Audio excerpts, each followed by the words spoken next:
Here now, Congressman Jim Jordan. He sits on both the House Judiciary and Oversight Committees. Congressman, good evening. Great to have you here tonight. Good to be with you. What did you think, first of all, of Dianne Feinstein's decision to unilaterally release the Simpson transcript? I leave that up to Senator Feinstein and the Judiciary Committee in the Senate. But what I do know and what I found most interesting about what I've been able to read thus far is the fact that Glenn Simpson said Christopher Steele told him the FBI had another source. How did Christopher Steele know that? Did the FBI tell him? And if they did, why is the FBI telling Christopher Steele, the guy who was paid by Fusion, who was paid by the Clinton campaign, why is the FBI telling Christopher Steele they got another source on this whole Russian investigation?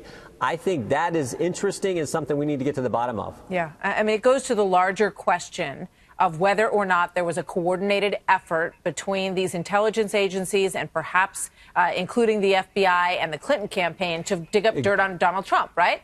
Exactly. And I think when you couple what Senator Feinstein released today with the story John Solomon wrote this morning on additional text messages we've now reviewed, where they talk about planning stories. Peter Strzok and Lisa Page, in their text message exchange, talk about planning stories with the media to further their narrative. And what was their narrative and what was their plan?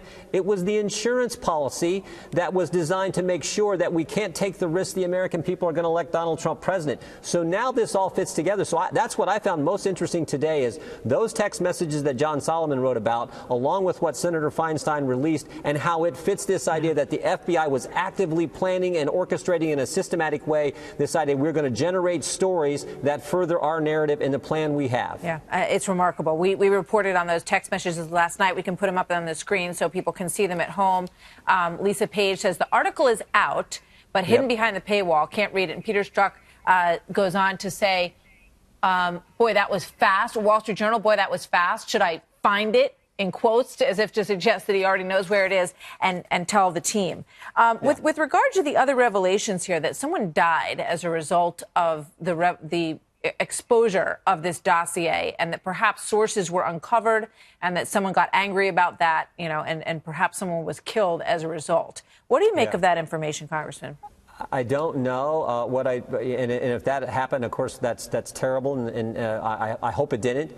But what I do know is on January 6th, the intelligence community went to Trump Tower and briefed President-elect Trump on the dossier. If you remember, Clapper told James Comey to stay around after the briefing and further brief the president on the dossier. Shortly thereafter, it was leaked to the press, and CNN talked about it, and BuzzFeed printed the entire dossier. I think what happened in that meeting was, when the FBI director briefs the president-elect, it gives the dossier legitimacy, and someone leaked out the fact that, the FBI director thought it was important enough to tell the president-elect. Then it's out there. So we hope this didn't happen. But if it did, it seems to me it was because the, then Obama administration briefs the president, and somebody leaks it to BuzzFeed and to CNN.